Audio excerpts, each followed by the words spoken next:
Tenth class. आज हम अपना चैप्टर है जो अलंकार है। अलंकार अलंकार किसे कहते हैं? अलंकार किसे कहते हैं, उदाहरण सहित स्पष्ट करो। अलंकार शब्द का अर्थ है आभूषण या गहना। अलंकार शब्द का अर्थ है आभूषण या गहना। जिस प्रकार स्त्री के सौंदर्य में आभूषण सहायक होते हैं, उसी प्रकार काव्य में प्रयुक्त होने वाले अलंकार शब्दों एवं अर्थों में चमत्कार उत्पन्न करके काव्य सौंदर्य में वृद्धि करते हैं। अलंकार का अर्थ आभूषण या गहना।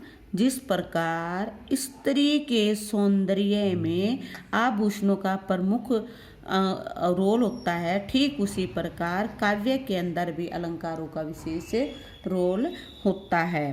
तो जैसे खग कुल कुल कुल सा बोल रहा, किसलय का आंचल डोल रहा। साहित्य में अलंकारों का विशेष महत्व है। अलंकार के प्रयोग से कविता सज धज कर सुंदर लगती है। अलंकारों का प्रयोग गद्य और पद्य दोनों में होता है। अलंकारों का प्रयोग सहज एवं स्वाभाविक रूप में होना चाहिए। अलंकारों को जानबूझकर लादना नहीं चाहिए। फिर अलंकार के कितने भेद होते हैं? अलंकार के दो भेद होते हैं, एक शब्द के आधार पर है, दूसरा अर्थ के आधार पर।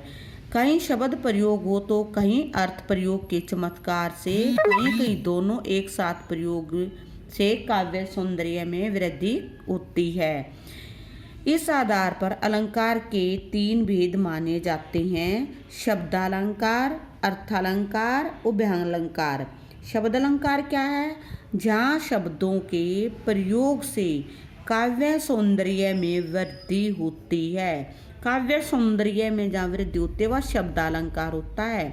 अर्थालंकार जहाँ शब्दों के अर्थों के कारण काव्य में चमत्कार, वहाँ तो सौंदर्य में वृद्धि है शब्दा में तो, और यहाँ काव्य में चमत्कार एवं सौंदर्य उत्पन्न होता है, अर्थालंकार है। उभयालंकार जिन अलंकारों का चमत्कार शब्द और अर्थ दोनों पर आश्रित होता है। किस पर? शब्द पर भी और अर्थ पर भी। जैसे नर की अरु नल नीर की गति एक कर जोई, जेतो नीचो है चले ते तो ऊंचे हुई। और फिर अलंकारों के आगे आ जाते हैं भाग जैसे अनुप्रास अलंकार। अनुप्रास अलंकार किसे कहते हैं, उदाहरण सहित स्पष्ट कीजिए। जहाँ व्यंजनों की आवृत्ति बार बार चमत्कार उत्पन्न करती है, वहाँ अनुप्रास अलंकार होता है।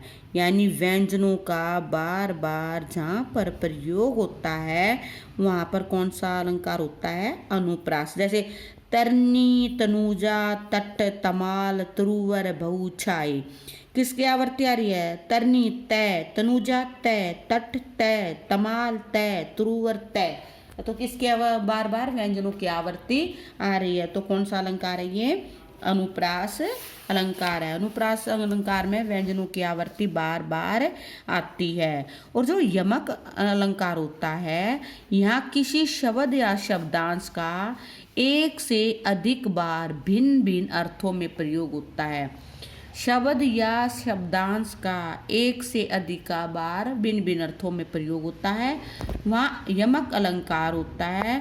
जैसे कनक कनक ते सो गुनी मादकता अधिकाई, उई खाए बोरा तू ही खाए पाए बोराई।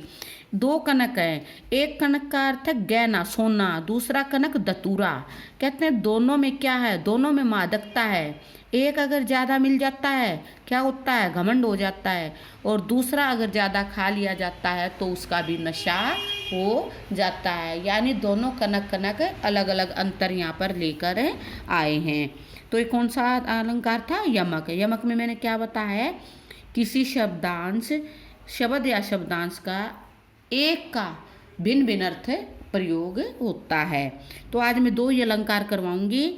और अलंकार किसे कहते हैं, अलंकार के कितने भेद हैं, फिर इसके जो भेद हैं उनके बारे में आपने बताना है। उसके बाद मैंने अनुप्रास अलंकार बताया है। अनुप्रास अलंकार के बाद मैंने यमक अलंकार बताया है। और कल आप इन दोनों को ध्यान से सुनोगे। Okay, thank you.